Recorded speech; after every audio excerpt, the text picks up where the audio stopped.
Karena pengusaha dalam pandangan saya itu hanya dua. Pengusaha by nasab dan pengusaha by nasib.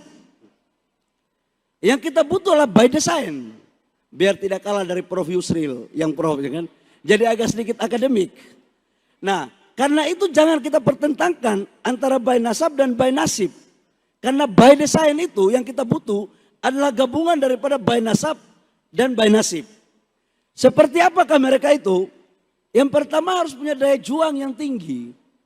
Dan dalam pandangan saya, nggak boleh UMKM itu diidentikan dengan hanya jual warung bakso, jual kerupuk, jual kios-kios, atau cuma jual sembako. Saya nggak mau ada pandangan UMKM itu seperti itu. Makanya begitu saya dilantik jadi Menteri SDM, saya rubah pola. Coba tunjukkan kepada saya konglo-konglo yang ada di Indonesia. Rata-rata mereka selain menjadi pengusaha dagang trading, mereka mengelola sumber daya alam. Kayu, tambang, punya duit, baru mereka melakukan ekspansi bisnis. Karena saya belajar dari situ, maka teman-teman semua kami rubah atas petunjuk Bapak Presiden Prabowo. Kami rubah itu Undang-Undang Minerba. Yang dulunya tambang itu hanya dikuasai oleh segelintir orang atau hanya orang-orang hebat. Begitu undang-undang saya rubah dan sudah selesai atas arahan Pak Presiden, maka UMKM dan koperasi pun berhak untuk memiliki tambang. Itu caranya. Jadi kalau kita mau melakukan perubahan, jangan perubahan kecil-kecil. Kalau urusan kecil-kecil itu di HIPMI sudah hatam itu. Jadi kita harus melakukan perubahan-perubahan, lompatan-lompatan yang luar biasa. Dan instrumen untuk bagaimana melakukan perubahan itu ada pada menteri-menteri teknis yang mengelolanya. Menteri Kehutanan, Menteri Perikanan, Menteri SDM, Menteri Pertanian. Silakan teman-teman HIPMI mainkan di situ. Ini konsesinya ada di situ. Teknik lobbynya nggak perlu saya ajarin.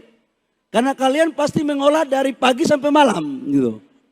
Dan HIPMI ahlinya mengolah. Semakin lampunya gelap, semakin pandai itu olahannya. Itu. Justru kemampuan HIPMI itu bukan dilakukan di saat terang. Biasanya gelap. Yang saya hormati Ketua Umum Kadin, bagaimana? Cocok? Cocok? Ya kalau Kadin boleh terang, jangan gelap lah kira-kira. HIPMI aja yang biasa masih muda kan soalnya mereka.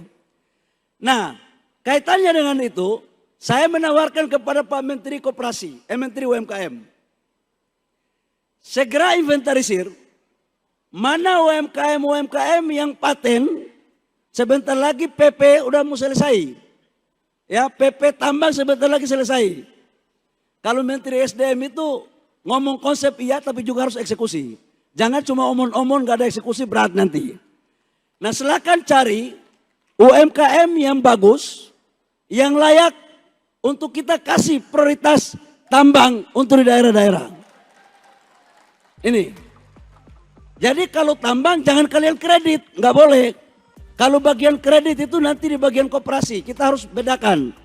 Yang kecil silakan kredit, yang mulai urus tambang nggak boleh kredit, nggak boleh.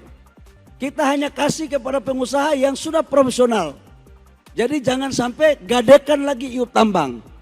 Ini adalah bentuk keadilan untuk bagaimana kita wujudkan retribusi aset kita.